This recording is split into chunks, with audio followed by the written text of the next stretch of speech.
Olá, terapeutas! Hoje nós vamos começar uma sessão de vídeos, tá? Falando de avaliação clínica. Muitas pessoas ainda têm uma dificuldade em como começar a avaliação clínica, o que fazer primeiro e depois dar prosseguimento à sua avaliação. Serão muitos vídeos. Então, eu vou classificar como aula 1, aula 2 e assim por diante. Sabemos nós que quando nos formamos, a faculdade, a pós-graduação, não dá essa versão prática para que a gente possa fazer uma avaliação clínica. Ela dá muita teoria, ela fala dos transtornos, ela fala de teóricos, de filósofos, da educação, fala da saúde, mas a prática a gente verdadeiramente fica meio que perdido.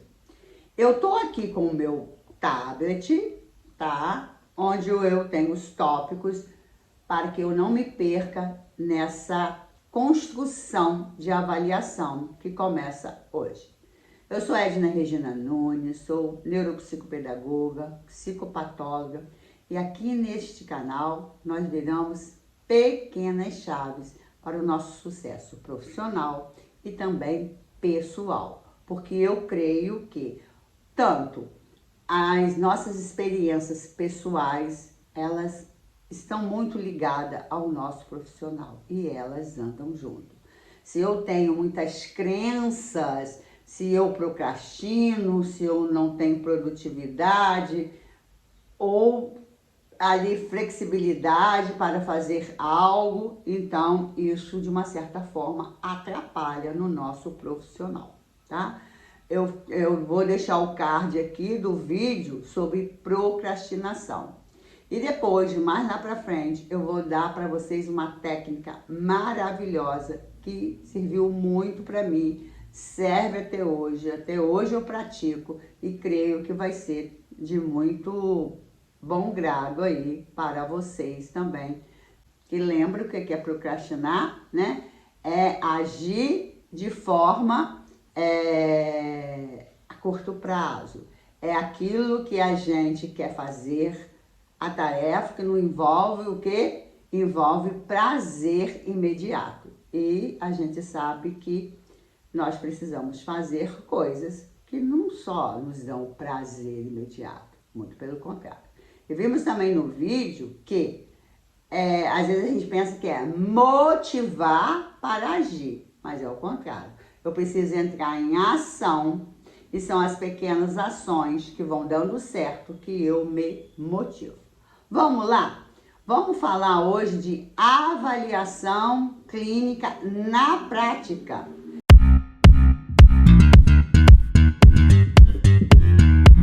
Vamos começar falando de os objetivos da nossa avaliação. O nosso objetivo é a aprendizagem. É saber por que aquele aluno não aprende, quais são os entraves, para tais dificuldades do aluno, saber, por exemplo, quais questões emocionais, estruturais, familiar, está impedindo aquele aluno de aprender. Quando eu falo aluno, eu estou falando o seu aprendente, eu estou falando do seu paciente, tá? Então, vejamos que a gente precisa identificar aonde está a dificuldade dessa criança. Identificar as causas dessas lacunas de aprendizagem. Porque às vezes a criança não tem um transtorno, mas ela deixou lacunas ao longo do tempo e claro que ela foi ali tendo dificuldade. Quando o conteúdo fica mais complexo, ela começa a ter uma dificuldade maior. Se essa criança não tem concentração, se essa criança é agitada, agressiva, eu também tenho que saber que pede ela, onde está essa causa dessa agitação? Será que ela é um TDAH, né? E falar em TDAH, nós temos um curso muito bom, completinho, desde o juvenil até adulto, quer dizer, pega todas as fases e ele tá com preço bem acessível, tá na plataforma e eu vou deixar aqui embaixo o link desse curso. As meninas estão gostando muito e tiram as dúvidas comigo num grupo que nós temos específico do TDAH. E o que a gente faz? A gente investiga e levanta a hipótese. Para fazer o quê? Para planejar uma intervenção. Então, a gente realiza a avaliação olhando para quê?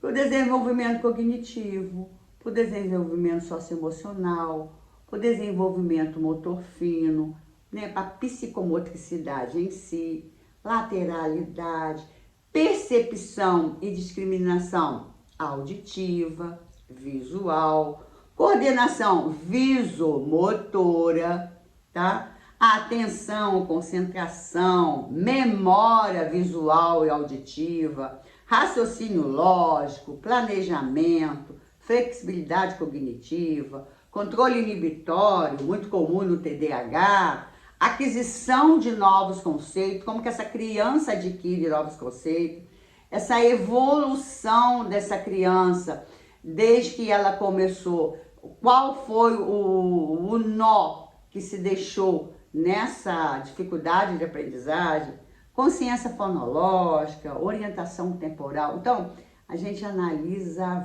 vários fatos como esse. Só que a gente precisa de um cronograma de avaliação. Eu não posso simplesmente chegar o meu paciente aqui e eu aplico isso, aplico aquilo, e eu vou pensar depois no que eu vou aplicar. Não, você precisa ter um cronograma. Pega papel e caneta, anota esse cronograma, porque nos próximos vídeos nós vamos falar de cada item desse, tá? Por isso que vai ser uma sessão de vídeos. Ó, geralmente a gente faz nossas avaliações entre 8 e 10 sessões, tá? Menos que 8 sessões é difícil levantar uma hipótese diagnóstica. Pode acontecer? Pode. Eu já fiz avaliação em 7 sessões, mas eu conversei com outros profissionais e com outras pessoas da família dessa criança pelo online. Então, eu busquei novas informações e por isso eu fiz em 7 sessões. Mas 7 sessões só com a criança, porque não dá tempo de você verificar todas essas questões aí que eu coloquei agora para você, tá bom? Como começar uma avaliação na prática? Primeira coisa, você precisa de uma entrevista inicial. É a escuta dos pais sobre a queixa e encaminhamento. Você precisa ter. Essa é uma entrevista que tem ali 2, 3 perguntas. Vai escutar esses pais. Quais as queixas e o encaminhamento? Que às vezes tem encaminhamento ali da fono, às vezes tem um encaminhamento do médico. Então você vai procurar entender com uma entrevista, tá? Depois sim, você vai fazer a anamnese. Que é o que é a anamnese? É o colher as informações todas que essa criança traz. E veja, é desde lá da concepção até o nascimento e pós-nascimento. Você vai ter que buscar todas essas informações. Aí depois você vai começar com os questionários, com escalas, com checklist para família, para escola.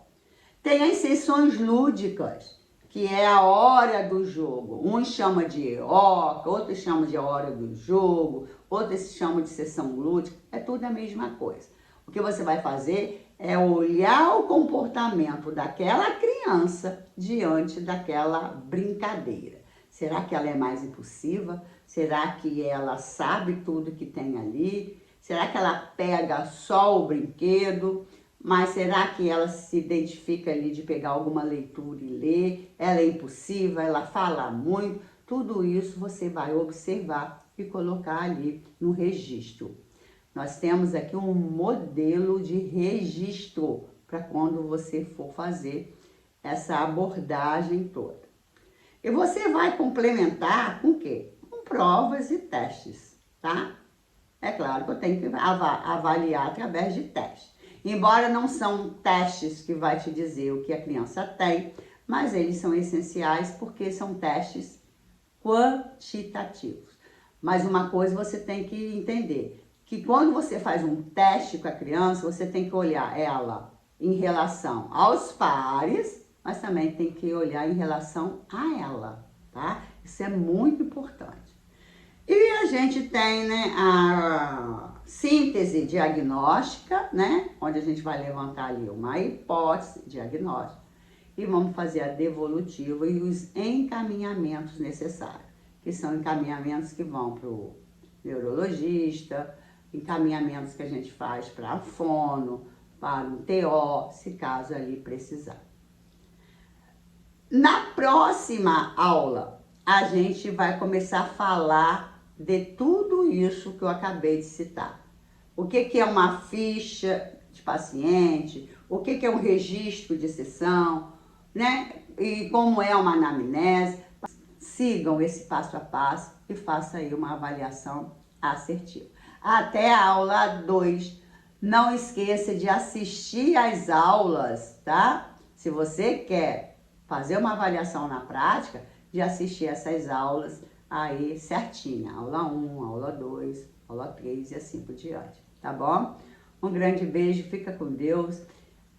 Compartilhe esse vídeo, avisa para os seus colegas aí de mesma profissão que aqui vai ter uma série de vídeos que vão falar de avaliação clínica. Se você não é inscrito no canal, se inscreva aí para ajudar aqui a NeuroPP Edna Regina. Um grande beijo, fica com Deus, até a próxima aula.